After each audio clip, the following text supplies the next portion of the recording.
तर बघा आपल्याला पौर्णिमा सत्यनारायण केव्हा करायचं आहे, तर गुरुपौर्णिमेबद्दल आपण आजच्या ब्लॉगमध्ये माहिती बघणार आहोत. सर्वांना सर्वप्रथम श्री स्वामी समर्थ. हॅलो नमस्कार, मी गायत्री पाटील तुमच्या सर्वांचे अगदी मनापासून स्वागत करते आपल्या यूट्यूब चॅनलवर. तर बघा येत्या 29 जुलैला या दिवशी गुरुपौर्णिमा आलेली आहे. या दिवशी गुरुपौर्णिमा म्हणा किंवा व्यास पौर्णिमा म्हणा आणि व्यासपूजन म्हटलं जातं. आषाढी पौर्णिमा देखील असणार आहे. त्याचबरोबर अत्यंत प्रभावी तिथी या दिवशी आहे, तीच म्हणजे बुधवार आहे आणि या दिवशी आपली गुरुपौर्णिमा आलेली आहे. आपण बघितलं तर सर्व ठिकाणी खूप मोठ्या उत्साहामध्ये साजरी केली जाणार आहे, ती म्हणजे गुरुपौर्णिमा. आता बघा बऱ्याच लोकांना प्रश्न पडतो का 2 दिवस पौर्णिमा तिथी आहे, त्याच्यामुळे आपल्या कॅलेंडरमध्ये दाखवली असते 2 दिवसाची, तर नेमकी तिथी कधी चालू होते किंवा कधी संपणार असते. तर बघा दिवस कुठला आहे, गुरुपौर्णिमेचा आहे. म्हणून सगळ्यात महत्त्वाचं, आपण सर्वजण जे काही स्वामी भक्त आहोत किंवा दत्त भक्त आहोत, ते प्रत्येक महिन्यात पौर्णिमा तिथी आलेली असते आणि आपण घरात सत्यनारायण पूजन नक्कीच करत असतो. आपल्याला परमपूज्य गुरुमाऊलींनी आपल्याला कर्जमुक्तीसाठी किंवा लक्ष्मी स्थिर राहावी, लक्ष्मी प्राप्तीसाठी आपल्याला सत्यनारायण पूजन दर पौर्णिमेला करण्याचं सांगितलेलं आहे.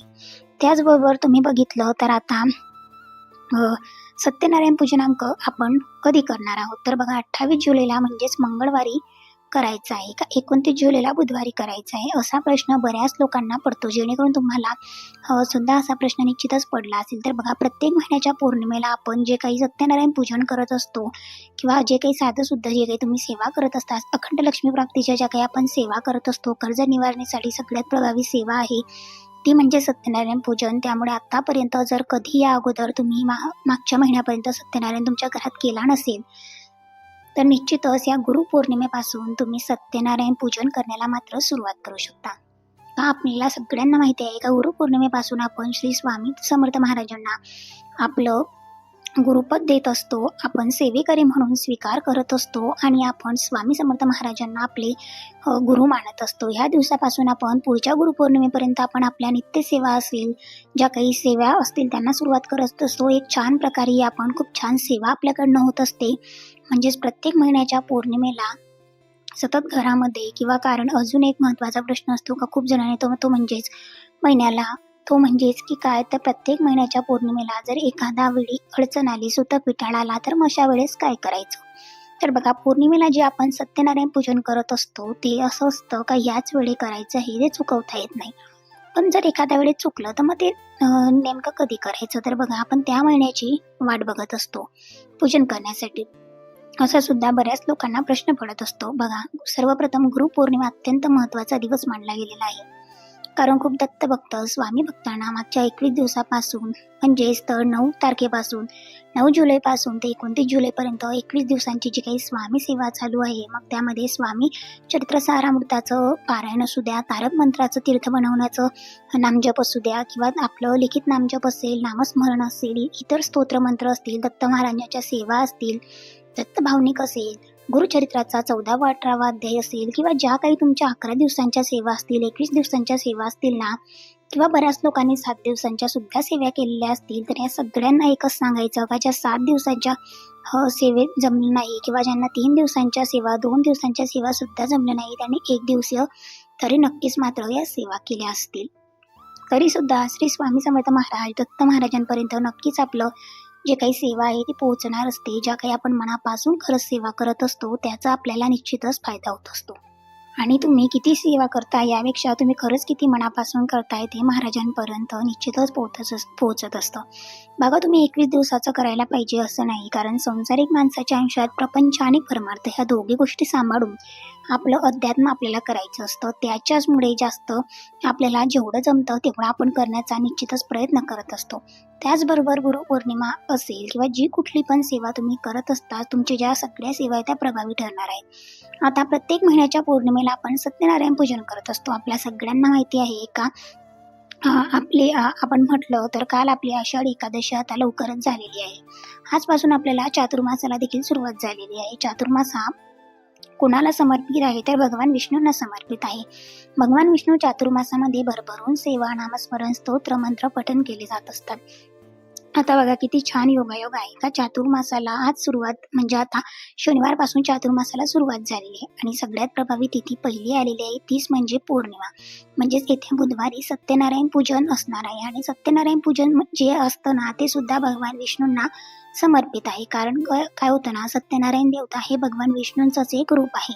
त्यामुळे गुरुपौर्णिमेच्या दिवशी जर आपण भगवान विष्णूंची, माता लक्ष्मीची आणि सोबतच आपल्या गुरूंची जर सेवा केली ना तर आपल्या घरामध्ये जर या सगळ्या सेवा झाल्या तर आपल्याला कधीही कशाची कमी होत नाही, भरभराट होत असते. त्याचबरोबर तुमच्या घरामध्ये कुबेर यंत्र असेल, रुद्र यंत्र असेल तर या सगळ्यांवर जर आपण सेवा केली, छान असं आपण जर अभिषेक केला तर बघा खूप छान असा योग जोडून आलेला आहे. कारण बघा खूप प्रभावी ही तिथी असणार आहे. आता प्रत्येक महिन्यात आपण पौर्णिमा तिथी आली की आपण सत्यनारायण पूजन घरामध्ये करत असतो. पण हे सत्यनारायण पूजन आपण घरात का करायचं असतं आपल्या सगळ्यांनाच माहिती आहे. ज्याच्या घरामध्ये आर्थिक प्रॉब्लेम म्हणजेच घरामध्ये पैसा येतोय पण टिकत नाहीये, म्हणजेच काय तर माता लक्ष्मी स्थिर नाहीये. घरामध्ये पैसा येतो पण तो कुठेतरी चुकीच्या मार्गावर खर्च होत आहे किंवा गरज नसताना खर्च होत आहे. घरामध्ये धनधान्य आपण आणतो, पहिले घरामध्ये महिनाभर धनधान्य पुरत होतं पण आता महिन्याच्याच आधी संपत आहे असं बऱ्याच लोकांचं होतं. आमच्याकडे तर आम्ही वर्षाचा जो काही साठा असतो तो भरून ठेवत असतो जेणेकरून वर्षभर धनधान्याची कमतरता आपल्याला भासत नाही. त्याचबरोबर घरामध्ये वादविवाद होत आहे, अन्न चविष्ट न लागले, डोक्यावर कर्ज वाढत चाललेलं आहे, मुलांच्या अभ्यासात प्रगती न होणे, पगार वाढ न होणे किंवा पगारामध्ये जॉबमध्ये अडचणी, सतत प्रश्न निर्माण होणे, आयुष्यामध्ये बरेच काही प्रश्न असे असतात. घरामध्ये वाद किंवा बऱ्याच घरामध्ये म्हणजे जे काही 12ही महिने सतत वाद असतात, विवाद असतात. म्हणून पितृदोषाचे सुद्धा बरीचशी कारणं आपल्याला सांगितले जातात. पण 100% जर तुम्ही कंटिन्यू 12 महिने जर एका वर्षामध्ये 12 महिन्यामध्ये तुम्ही जर 12 महिने तुम्ही पौर्णिमाचा सत्यनारायण प्रत्येक महिन्याच्या पौर्णिमेला घरामध्ये घरच्या घरी आपल्याला जे काही करायचं सांगितलेलं आहे माऊलींनी जर तुम्ही तो केला तर खूप जास्त प्रभावी सेवा असते. कारण 12 पौर्णिमा जर तुमच्या घरामध्ये सत्यनारायण झाला तर तुम्हाला खरंच हळूहळू अनुभव यायला मात्र सुरुवात होत असते. खूप लोकांचा हा अनुभव आहे आणि मी सुद्धा स्वतः बऱ्याच घरामध्ये सत्यनारायण करत असताना सांगितलेलं आहे किंवा करतात सुद्धा लोकांनी. मी सुद्धा बऱ्याच वर्षापासून सत्यनारायण माझ्या घरात करते आणि महाराजांच्या कृपेने आजपर्यंत कशाचीही कमतरता भासली नाही. महिन्याच्या पौर्णिमेला सत्यनारायण पूजन आपण करत असतो. खूप प्रभावी एक सेवा उपाय तोडगा जो आता आपण बघणार आहोत. बघा आपल्या परमपूज्य गुरुमाऊलींनी तुम्ही सुद्धा करायला सुरुवात जर केली नसेल तर निश्चितच तुम्ही करा. का अजून विनंती आहे का कोणाला सत्यनारायण पूजनचे अनुभव आलेले असतील किंवा खरंच जर तुम्हाला माहिती असेल तर जेणेकरून लोकांना सांगा, लोकांपर्यंत अनुभव पोचवा. म्हणजे येत्या 29 जुलैपर्यंत गुरुपौर्णिमेला जी काही पौर्णिमा तिथी आलेली आहे तिथून ते सुद्धा सत्यनारायण करायला सुरुवात करतील. बघा आषाढी पौर्णिमेची जी काही तिथी होती ती 28 जुलैला मंगळवारी म्हणजे आषाढी पौर्णिमेची जी काही तिथी आलेली आहे ती 28 जुलैला मंगळवारी संध्याकाळी 6:19 चालू होणार आहे. तर मंगळवार म्हणजेच बुधवारी रात्री 29 तारखेला बुधवारी रात्री 8:06 संपणार आहे. त्याच्याचमुळे आपली जी पौर्णिमा तिथी असणार आहे ती उगवत्या आपल्या हिंदू धर्मामध्ये आपण उगवत्या तिथीनुसार बघायला गेलं तर सूर्योदयाच्या तिथीनुसार आपण पौर्णिमाचा जो काही सत्यनारायण असतो तो करत असतो. म्हणून आपल्याला 29 जुलैला म्हणजे बुधवारीच आपल्याला मोठ्या उत्साहामध्ये सर्व ठिकाणी ही गुरुपौर्णिमा साजरी होणार आहे. मग गुरुपद स्वामींचं घेणं असो किंवा त्या दिवशी सत्यनारायण पूजन असो किंवा माता लक्ष्मी, भगवान विष्णूंच्या सेवा असू दे, या सगळ्या सेवा आपल्याला त्याच दिवशी करायच्या आहे. सर्वप्रथम ज्यांना कोणाला आता बऱ्याच लोकांना असा प्रश्न आहे का गुरुपौर्णिमा आहे, आम्हाला केंद्रात जाणं शक्य होत नाही किंवा आम्हाला उद्यापन करायचं आहे, आम्हाला जेवढं वेळ भेटणार नाही, खूप गडबड होऊ शकते. कारण काय होतं ना खूप जणांचं गुरुचरित्राचं सुद्धा उद्यापन त्या दिवशी असणार आहे, स्वामी चरित्र सारामृताचं सुद्धा उद्यापन असणार आहे. पण आपल्याला केंद्रात या दिवशी जायचंच आहे. केंद्रात सामूहिकमध्ये सेवा तर होणार आहे पण एक तरी आरती म्हणजे 10:30च्या आरतीला नैवेद्याच्या आरतीला तुम्ही जायचंय. दिवसभरात तुम्ही केव्हाही जाऊन महाराजांचा गुरुपद त्या ठिकाणी तुम्ही घेऊन येऊ शकता आणि छान असा नमस्कार सुद्धा तुम्ही महाराजांना मुजरा करून या, जेणेकरून तुमचं पुढच्या गुरुपौर्णिमेपर्यंत तुमचं जे काही आपलं घर सांभाळायचं ते स्वतः महाराज सांभाळत असतात.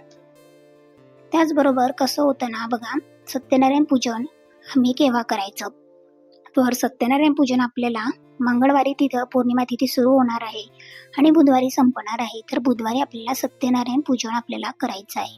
गुरुपौर्णिमा हा दिवस खूप जास्त महत्त्वाचा आहे. प्रत्येक भक्तांसाठी, प्रत्येक शिष्यासाठी खूप जास्त महत्त्वाचा आहे म्हणजे गुरुपौर्णिमा पूजन. या दिवशी नक्कीच आपण आपल्या जवळच्या केंद्रात, मठात जाऊन स्वामींचं दर्शन घेत असतो. स्वामींना गुरु मानत असतो. ही संधी आपल्याला अजिबात चुकवायची नाहीये. कारण गुरुपौर्णिमा वर्षातून एकदाच येत असते आणि हा दिवस आपल्या दत्त भक्तांसाठी, स्वामी भक्तांसाठी खूप जास्त महत्त्वाचा आहे.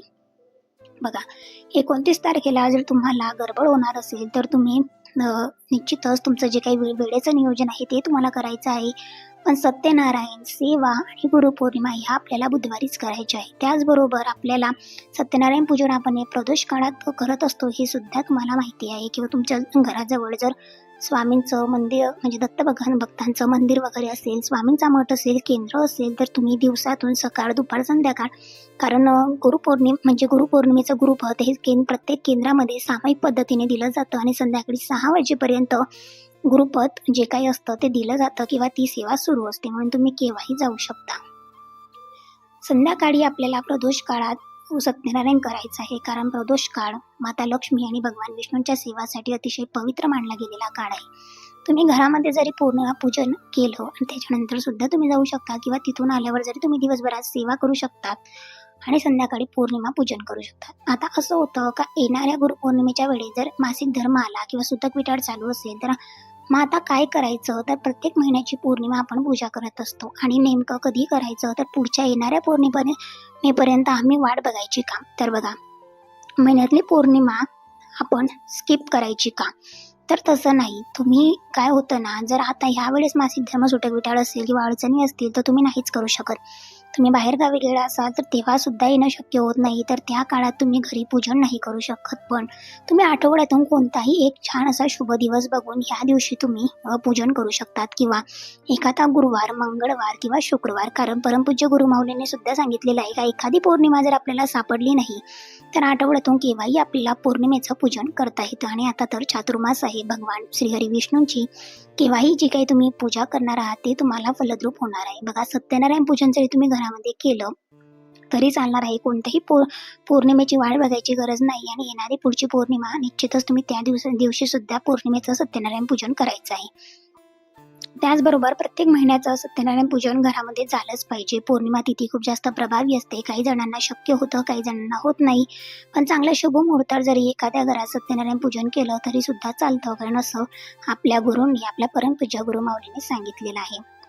सत्यनारायण पूजन आपण जे काही करतो प्रत्येक महिन्याला, त्यावेळेस उपवास करायची गरज असते किंवा नसते. यथाशक्ती तुमची इच्छा असेल तर तुम्ही उपवास करू शकता किंवा नाही केली तरी चालते. मांडणी वगैरे तर आपण करत असतो. आपल्या दिंडोरी प्रणित सेवा मार्गामध्ये जे काही आपल्याला सत्यनारायण भगवानची पोथी दिलेली आहे त्याच पद्धतीने पूजा, मांडणी, छान अशी पंचोपचार फोटोची पूजा वगैरे करत असतो, नैवेद्य वगैरे दाखवत असतो, आरती करत असतो. हे सगळं काही त्या पोथीमध्ये दिलेलं आहे आणि खूप छान अशी सुंदर ज्या काही सेवा होतात त्या होत असतात. सर्वप्रथम सांगायचं एकच का गुरुपौर्णिमा दिवस खूप खूप जास्त महत्त्वाचा आहे.